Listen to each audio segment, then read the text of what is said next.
அது ரஷ்யாவோட அந்த ஸ்பியர் ஆஃப் இன்ஃப்ளூயன்ஸ் அவங்களோட வரம்புக்குள்ளே இருக்கக்கூடிய எல்லா நாடுகளுக்கும் யுக்ரைன் ஒரு பாடமாக அமைய போகுது.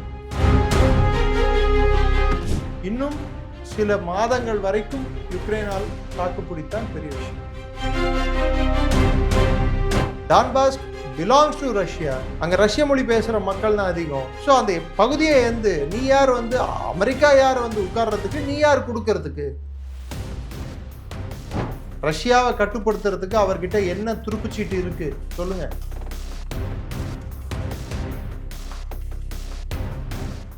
பேச தமிழ் ஆஃபீஸ் நேயர்கள் அனைவருக்கும் வணக்கம். நான் உங்கள் சித்தார்த்தன் பாலாஜி. ஸோ கடந்த 4 ஆண்டுகளாக ரஷ்யா உக்ரைனுடைய போர் நீடிச்சிட்டு இருக்கு. அதை பற்றி டிஸ்கஸ் பண்ண தான் இன்றைக்கி நம்ம கூட இருக்கார் டிஃபென்ஸ் அனலிஸ்ட் டாக்டர் நிரஞ்சன் அவர்கள். வணக்கம் சார். வணக்கம். ஜெயஹிந்த் சார். இப்போ இந்த போர் 2022 தாக்குதல் பலமாக இருக்குது. ஸோ இந்த போர் ஒரு முடிவுக்கு வருமா சார்? கிட்டத்தட்ட முடிவை எட்டி விட்டது தான் நான் பார்க்குறேன். ஏன்னா கிவ் போர் புரியும் தன்மை மெதுவாக இழந்துட்டு இருக்கு.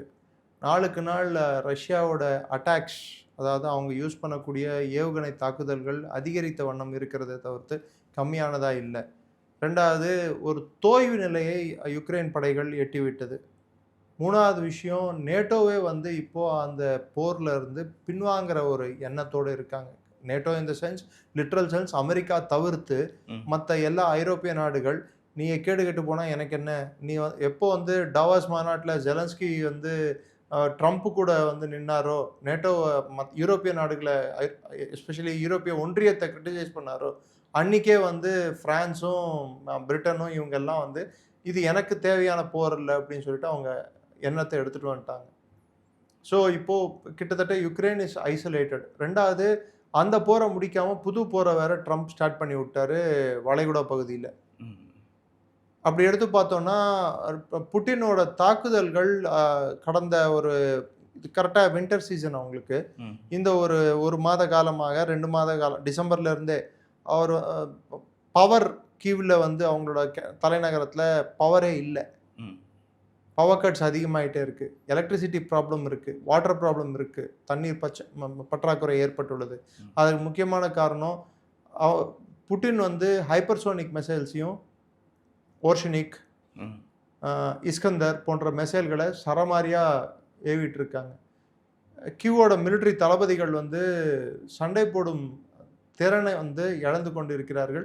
அவங்க இதில் போரில் பணம் சம்பாதிச்சிருக்காங்க தவிர்த்து போர் புரியும் தன்மை இருக்கான்னா இல்லை அப்படின்னு தான் உண்மை. இத்தனை நாள் அந்த போருக்கு பக்கபலமாக நின்னது அமெரிக்காவும் நேட்டோவும் பண உதவி கொடுத்தாங்க. பல பில்லியன் டாலர்கள் பணத்தை கொட்டினாங்க அங்கே ரஷ்யாவை கட்டுப்படுத்துறதுக்கு.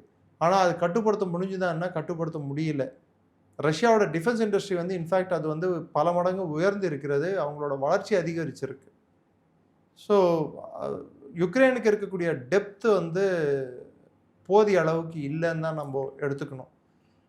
ரெண்டாவது, it is a deterrence for any country in Russian sphere of influence. அது ரஷ்யாவோட அந்த ஸ்பியர் ஆஃப் இன்ஃப்ளூயன்ஸ் அவங்களோட வரம்புக்குள்ளே இருக்கக்கூடிய எல்லா நாடுகளுக்கும் யுக்ரைன் ஒரு பாடமாக அமைய போகிறது. 2014 எப்போ அவங்க செவஸ்டோபோல் பேஸை கிரிமியாவில் கையில் எடுத்தாங்களோ, அன்னியிலிருந்தே யுக்ரைனுக்கும் ரஷ்யாக்கான மோதல் வலுத்தது. 2022 நடந்தது டான்பாஸ்க் ரீஜன் அது மினரல் ரிச் வளங்கள் கனிம வளங்கள் அதிகம் கொண்ட பகுதியாக இருக்கிறதுனால, ரெண்டாவது ரஷ்ய மொழி பேசக்கூடிய மக்கள் அதிகம் இருக்கிற ரீஜனாக இருக்கிறதுனால ஜப்ரிஷியாவும் சரி, இன்னும் சொல்லப்போனால் டான்பாஸ்க் அதிகபட்சமாக அதை போய் கைப்பற்றினாங்க. ஆனால் டான்பாஸ்கை கைப்பற்றும் போது இப்போது என்ன மாதிரியான பிரச்சனைகளை சந்திக்கிறாங்கன்னு பார்த்தீங்கன்னா, முதல்ல ரஷ்யாவோட லாஜிஸ்டிக் லைன்ஸ் ஸ்ட்ரெச் ஆச்சு. அவங்களோட இராணுவத்தை உள்ளே அனுப்புறது எல்லாமே ஸ்ட்ரெச் ஆச்சு. ரெண்டாவது, இவங்க ட்ரோன் அட்டாக்ஸை பண்ண ஆரம்பித்தாங்க. எப்போ மற்ற நாடுகள் பின்வாங்க ஆரம்பித்ததோ, மற்ற நாடுகள் இந்த போருக்கு உதவி பண்ணாமல் கொஞ்சம் யோசிக்க ஆரம்பித்தாங்களோ, அப்பத்துலேருந்து இந்த யுக்ரைனோட போர் புரியும் தன்மை வெகுவாக குறைந்துள்ளதாகத்தான் நான் பார்க்கிறேன். இன்னும் சில மாதங்கள் வரைக்கும் யுக்ரைனால் தாக்குப்பிடித்தால் பெரிய விஷயம். அடுத்ததாக அமெரிக்காவுடைய தலைமையில் அபுதாபியில் அமைதி பேச்சுவார்த்தை நடத்தியிருக்காங்க 2 கட்டம். இந்த அமைதி பேச்சுவார்த்தையோட முடிவில் என்ன சார் தெரியும்? முடிவு ஜெலன்ஸ்கியை பொறுத்த வரைக்கும் ஒரு செக்யூரிட்டி அம்ப்ரெல்லா கேட்குறாரு. செக்யூரிட்டி அம்ப்ரெல்லா நாளைக்கு ரஷ்யா இது மாதிரி ஒரு தாக்குதல் பண்ணாமல் எங்களுக்கு வந்து பாதுகாப்பு வேணும் அப்படின்னு சொல்லிட்டு. அந்த பாதுகாப்பை கொடுக்கும் அளவுக்கு அமெரிக்கா ரெடியானா கூட ரஷ்யா வந்து அமெரிக்க படைகளையோ இல்லை பிரான்ஸோ பிரிட்டன், இப்போ பிரான்ஸோ பிரிட்டனும் பின்வாங்கிட்டாங்க எங்கள் படைகளை நாங்கள் அனுப்ப போகிறதுன்னு. அப்போ அமெரிக்க படைகளை அங்கே நிறுவறதுக்கு ரஷ்யா பர்மிஷன் கொடுக்குமா என்ற ஒரு கேள்வி இருக்குது. சில இக்கட்டான சில பிரச்சனைக்குரிய விஷயங்களை வந்து இன்னும் அதுக்கான பதில்கள் கிடைக்கவில்லை. ஒரு விதமான இழுபறியில் தான் நின்றுட்டு இருக்கு. அதுக்கு முன்கூட்டியே வந்து புட்டின் வந்து தாக்குதல்களை அதிகரித்த வண்ணம் தான் இருக்கு. So he keeps on attacking. So Ukraine ஒரு பட்சத்தில் வந்து அவங்க டிமாண்ட்ஸை குறைச்சிக்கிட்டே வருவாங்க. விட்டா போதும்னு சொல்கிற அளவுக்கு வர வரைக்கும் புட்டின் அடிச்சுக்கிட்டே இருப்பார். ஸோ அதுதான் அவங்களோட ஸ்ட்ராட்டஜியாக இருக்குது. ஒரு பக்கம் பேச்சுவார்த்தையும் நடந்துகிட்டு இருக்கு. இன்னைக்கு யுக்ரைன் வந்து அட்வான்டேஜஸ் பொசிஷன்லேருந்து இந்த விஷயத்தை டீல் பண்ணல. ஒரு நெகோசியேஷன் டேபிளுக்கு வரும்போது எப்பயுமே நம்ம கை வந்து ஓங்கி இருக்கணும் அல்லது சமநிலையில் இருக்கணும். அப்போ தான் பேச்சுவார்த்தையில் நம்மளுக்கு தேவையான ஒரு விஷயங்களை எட்ட முடியும்.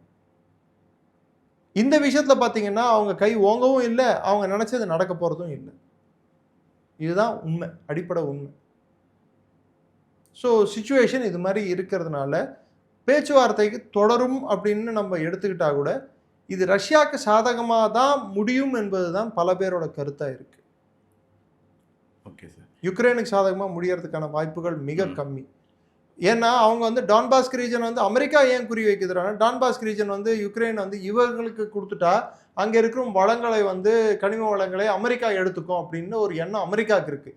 ஏன்னா பணம் போட்டது நான், அங்கே இருக்கிற வளங்களை கொடுன்னு சொல்லிட்டு யுக்ரைனை வந்து ஒரு மாதிரி அழுத்தம் கொடுத்துட்ருக்காங்க அமெரிக்கா. ரஷ்யா வந்து ஏன் இடமே ஏந்துரா, நிகிதா குருஷ்சேவ் வந்து ஜெனரல் செக்ரட்டரியாக இருக்கும்போது சோவியத் யூனியனுக்கு அப்போது வந்து ரஷ்யாவோட ஒரு பகுதியை எடுத்து தான் யுக்ரைனுக்கு கொடுத்தாரு. டான்பாஸ்க் பிலாங்ஸ் டு ரஷ்யா. அங்கே ரஷ்ய மொழி பேசுகிற மக்கள் தான் அதிகம். ஸோ அந்த பகுதியை நீ யார் வந்து அமெரிக்கா யார் வந்து உட்கார்றதுக்கு, நீ யார் கொடுக்கறதுக்கு அப்படின்ற ஒரு நிலையை வந்து ரஷ்யா எடுத்திருக்கு, புட்டின் எடுத்திருக்காரு. Okay sir. இப்போது கடந்த சில நாட்களுக்கு முன்பு அந்த ரஷ்யாவுடைய முக்கிய ஆயில் ரிசர்வ் எல்லாத்தையும் வந்து ட்ரோன் தாக்குதல் நடத்தியிருக்காங்க. இதன் மூலமா ரஷ்யா ஏற்றுமதி செய்யக்கூடிய ஆயிலில் வந்து ஒரு பற்றாக்குறை ஏற்பட்டிருக்கு அப்படின்னு சொல்கிறாங்க. இது எந்த அளவுக்கு இருக்குது சார்? எல்லா தாக்குதலிலும் பற்றாக்குறை ஏற்படுவது வந்து சகஜம்தான்.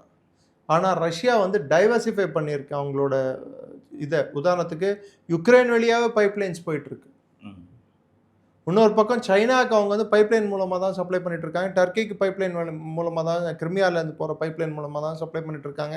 ஜப்பானுக்கு கூட பைப்லைன் மூலமாக சப்ளை நடந்துகிட்ருக்கு. ஸோ இது வந்து மேஜராக ரஷ்யாவோட ஆயில் இம்போர்ட்ஸ் அஃபெக்ட் ஆகிடுமான்னு பார்த்தா இல்லை.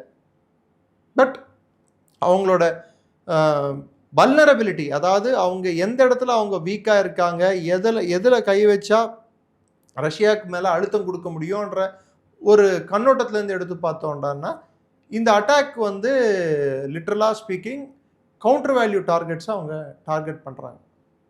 கவுண்டர் வேல்யூ டார்கெட்ஸ்னால் அவங்களோட கிரிட்டிக்கல் இன்ஃப்ராஸ்ட்ரக்சர், அவங்களுக்கு இருக்கக்கூடிய கட்டமைப்பை, அவங்களுக்கு பொருளாதாரத்துக்கு மையமாக இருக்கக்கூடிய முதுகெலும்பாக இருக்கக்கூடிய கட்டமைப்பை நாங்கள் தாக்குவோம்னு சொல்லிட்டு யுக்ரைன் காட்டியிருக்கு. அதுக்கு பதிலடி கொடுக்கும் விதமாக ரஷ்யா வந்து அவங்க தாக்குதல்களை இன்னும் 10 மடங்கு அதிகரிச்சிருக்காங்க. Institute for the study of war வந்து லாஸ்ட் மந்த் வந்து ஒரு ரிப்போர்ட் வந்து ரிலீஸ் பண்ணுறாங்க. அதில் வந்து இதே நிலைமை நீடிக்குமே ஆனால் ஏப்ரல் மாதத்தில் வந்து ஒரு பெரும் அளவில் போர் வந்து வெடிக்கும் இந்த 2 நாடுகளுக்கு இடையே அப்படின்னு சொல்கிறாங்க. அது எந்த அளவுக்கு? எந்த 2 நாடுகளுக்கு இடையே? உக்ரைன் ரஷ்யாவுக்கு இடையே. See, they can give n number of things, but இந்த தருவாய் வரைக்கும் இது வந்து பேட்டில் ஆஃப் அட்டிரேஷனாக இருந்தது. இப்போ மெதுவாக பேட்டில் ஆஃப் அட்டிரேஷனில் இருந்து Russia is holding the edge. Donbas ரீஜனில் கிட்டத்தட்ட 80% அவங்க கைப்பற்றிட்டாங்களா இல்லையா? ஆமாம் சார். ஜப்ரீஷியா அவங்க கிட்டத்தட்ட அவங்க கண்ட்ரோலில் வந்துருச்சா இல்லையா? அவங்களோட போர் குறிக்கோள்கள் எட்டப்பட்டுள்ளதா இல்லையா? ஆமாம் சார். பின்ன எப்படி வந்து எஸ்கலேட் ஆகும்? ரீசன்ஸ் ஆஃப் எஸ்கலேஷன் என்ன? There is a fatigue in the Ukrainian army. Okay sir. So how can escalation be possible? Donald Trump அவர்கள் வந்து இப்போது ஜூன் 2026க்குள்ளே இதுக்கு ஒரு முடிவு வரணும் அப்படின்னு வந்து சொல்லியிருக்காரு. இது ஒரு முடிவுக்கு வரலை அப்படின்னா வந்து 2 நாடுகள் மேலேயும் வந்து ப்ரெஷர் போடப்படும். என்ன போடுவோம்? 22,000 பொருளாதார தடையை ஆல்ரெடி போட்டாச்சு. அதுக்கே ரஷ்யா மதிக்கல. என்ன பண்ண முடியும்? What can you do? இன்னைக்கு இந்தியா வந்து இப்போ ஸ்டேட்ஸ் ஆஃப் ஹார்மோஸ் மூடிடுச்சு. இந்தியா வந்து 21% 22% ரஷ்யா கிட்ட ஆயில் வந்து வாங்குறத நம்ம 33-32%லேருந்து குறைச்சிருந்தோம். இப்போ திரும்பி அதே 33-35%க்கு இப்போ ஆயிலை வாங்க போகிறோம். என்ன பண்ண முடியும்? ட்ரம்ப் டேரிஃப் போடுவாரா? டேரிஃப் சுப்ரீம் கோர்ட்டில் நிற்குமா? What are the cards that the Trump is holding against Russia? ரஷ்யாவை கட்டுப்படுத்துறதுக்கு அவர்கிட்ட என்ன துருப்புச்சீட்டு இருக்கு சொல்லுங்க.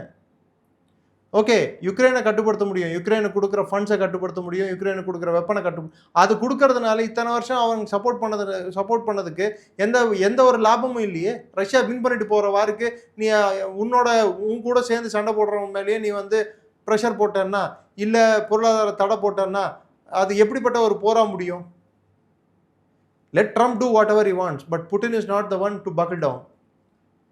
புட்டின் இதுக்கு இடம் கொடுக்க போகிறதும் இல்லை. புட்டின் இதுக்கு வந்து ஐயா சாமி என்னை விட்டுருன்னு சொல்லி கையை தூக்கிட்டு ஹேண்ட்ஸ் அப் அப்படின்னு சொல்ல போகிறதும் இல்லை. சரண்டர்ன்னு சொல்ல போகிறதும் இல்லை. அவர் கொண்ட போர் குறிக்கோளை முடிக்காமல் புட்டின் பின்வாங்குவதாக இல்லை. பீரியட். Okay sir. இப்போது ஈரான் வந்து நிறைய இடத்துல தாக்குதல் நடத்துது. அதில் யூஏஇலையும் ஒரு சில இடங்கள் வந்து தாக்குதலுக்கு உள்ளாகிருக்கு. இப்போது அடுத்த கட்ட உக்ரைன் ரஷ்யாவுடைய அமைதி பேச்சுவார்த்தை அபுதாபியில் மார்ச் மாதம் நடக்க இருக்கு. இதனால இந்த ஈரான் தாக்குதலால் எதனால் ஒரு தடை அதில் ஏற்படுது? யுஏஇல நடந்திருக்குன்னா வேற எங்கேயாவது வேற ஏதாவது நியூட்ரல் கண்ட்ரியில் இதுக்கான பேச்சுவார்த்தைகள் தொடரலாம். அது எந்த நாடாகவும் இருக்கலாம். ஓகே. ஏன் யுஏஇல தான் தொடரணும்னு ஒரு கம்பல்ஷன் இருக்கா? இல்லை இல்லை சார்.